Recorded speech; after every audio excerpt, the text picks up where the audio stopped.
হামজা চৌধুরী, সুমিত সোমদের আগমনের ফলে বাংলাদেশের ফুটবলের মান বহু গুণ বেড়েছে। সবচেয়ে বড় ব্যাপার, বাংলাদেশের ফুটবলের যে ইমেজ সেটা রাতারাতি পাল্টে গেছে এবং ব্র্যান্ড ভ্যালু তরতর করে বাড়ছে। বাংলাদেশ ফুটবল ফেডারেশন একের পর এক চুক্তি করছে বিভিন্ন বাণিজ্যিক প্রতিষ্ঠানের সাথে। বাংলাদেশের ফুটবলাররা তারাও চুক্তি করছে বিভিন্ন কর্পোরেট হাউসের সাথে। ঠিক সেরকম একটা সময়ে যখন বাংলাদেশের ফুটবল নিয়ে মানুষের আগ্রহ তৈরি হচ্ছে, এমনকি লেস্টার সিটির মতো ক্লাব তারা বাংলাদেশের ফুটবল নিয়ে সোশ্যাল মিডিয়াতে পোস্ট করছে, কাভালরি এফসি পোস্ট করছে, এমনকি ফিফা পর্যন্ত সোশ্যাল মিডিয়াতে পোস্ট করছে। ঠিক সেই সময় বছরের শেষে এসে এক অদ্ভুত এবং বিব্রতকর বাস্তবতার মুখোমুখি হতে হয়েছে এদেশের ফুটবলকে। কারণ আয়োজন করা হয়েছে লাতিন বাংলা সুপার কাপ নামের অদ্ভুত এক টুর্নামেন্ট, যেখানে আমন্ত্রণ জানিয়ে আনানো হয়েছে ব্রাজিল এবং আর্জেন্টিনার দুটো বয়সভিত্তিক দলকে, এবং এই সাথে বাংলাদেশের একটা দল এই টুর্নামেন্টে পার্টিসিপেট করছিল। যারা এই টুর্নামেন্টের আয়োজক AFB boxing promotion international limited, কোনোদিন ফুটবলের ফ নিয়ে কাজ করেছে বলে আমার তো জানা নাই, কোনোদিন তারা কাজ করেনি। তারা এসে এই টুর্নামেন্ট মাঠে নামানোর চেষ্টা করলো, ঢাক ঢোল পেটালো, ক্যানিজিয়া আসবে, কাফু আসবে, এই হবে সেই হবে। এবং আমরা দেখলাম যে খেলা যখন চলছে তখন লেখা Bangladesh versus Brazil, Bangladesh versus Argentina, এরকম ভাবে তারা আসলে ম্যাচকে প্রমোট করার চেষ্টা করলো। বিশৃঙ্খলার চূড়ান্ত ঘটলো এবং এখন যে সিচুয়েশনটা হয়েছে সেটা হলো যুব ও ক্রীড়া মন্ত্রণালয় তারা আসলে বিরক্ত হয়ে, ফেড আপ হয়ে তারা টুর্নামেন্ট বাতিল করে দিয়েছে। ব্রাজিল এবং আর্জেন্টিনার ক্লাব দুটোর যে ম্যাচ হওয়ার কথা ছিল সেই ম্যাচটা 11 তারিখে হওয়ার কথা ছিল। আর্জেন্টিনার ক্লাব হচ্ছে অ্যাথলেটিকো চার্লন এবং ব্রাজিলের ক্লাব সাও বার্নার্দো। এগুলো আর্জেন্টিনা এবং ব্রাজিলের খুবই নিম্নমানের ক্লাব।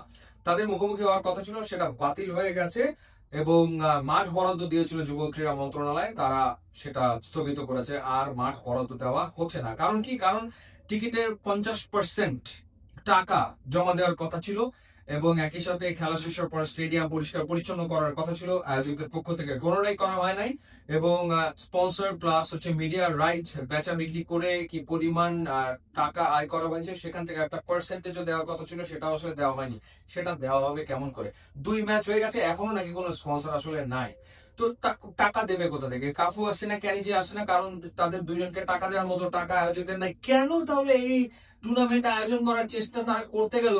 এবং তাদের কি রিসার্চ ছিল, তারা কি হিসাব নিকাশ করেছে? টিকিটের দাম রেখেছে 1000 টাকা। 1000 টাকা খরচ করে 1000 টাকা খরচ করে আর্জেন্টিনা এবং ব্রাজিলের নিম্নমানের ক্লাবের খেলা দেখতে মাঠে কে যাবে ভাই? কার কার কার এত আগ্রহ যাবে? তারপরেও কিছু মানুষ গিয়েছে ফুটবলের টানে, কিছু মানুষ গিয়েছে বিনচোক কিংবা ক্যাসপার, তাদেরকে দেখার জন্য কিছু মানুষ গিয়েছিল মাঠে। কিন্তু আলাদা করে ব্রাজিল বা আর্জেন্টিনার খেলা দেখার জন্য মাঠে মানুষ গিয়েছে বলে আমার কাছে মনে হয় না। যাই হোক, তো এরকম উদ্ভট প্ল্যান নিয়ে তারা মাঠে নেমে বিরাট রকমের হোঁচটকে বাংলাদেশকে বিব্রতকর অবস্থায় ফেলেছে। কারণ কি মেসেজ আসলে গেল?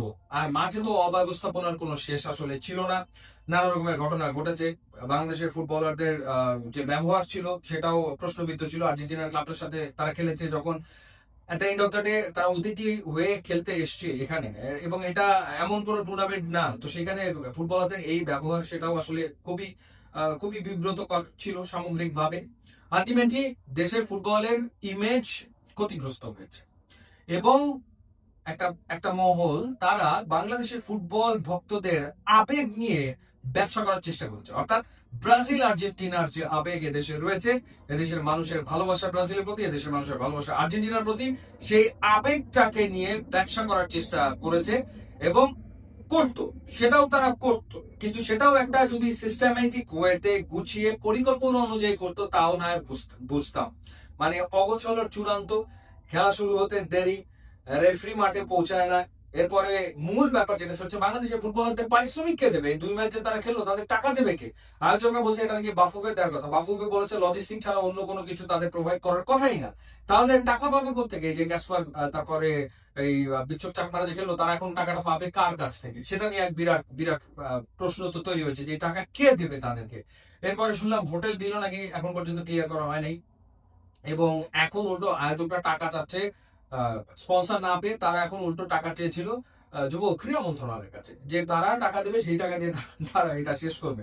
এরপর তারা ঘোষণা দিল যে জেমস কনসার্ট করতে আসবে, সেটাও কোনো কিছু হয়নি। মানে এইরকম হাস্যকর, অগোছালো, মিথ্যাচার একটা যাতা পরিস্থিতি তৈরি করা হলো দেশের ফুটবল আঙিনাতে। সবচেয়ে বড় কষ্টের জায়গাটা হচ্ছে ফুটবল আঙিনাতে, যেইখানে হামজা সৌমিত্রা এসে এখানে সম্ভাবনার ফুল ফুটিয়েছে এবং দেশের ফুটবলের ইমেজ উজ্জ্বল হয়েছে, কালারফুল হয়েছে, একটা ভাইব্রেন্ট পরিস্থিতি বিরাজ করছে ওভারঅল দেশের ফুটবলে। ঠিক সেই সময় এরকম একটা কাণ্ড ঘটানো হয়েছে। এর দায় কে নেবে? কে নেবে এর দায়? ইউটিউব এবং ইনস্টাগ্রাম লিঙ্ক আছে, আপনারা যোগ দিলে খুবই খুশি হবো। And thanks for watching.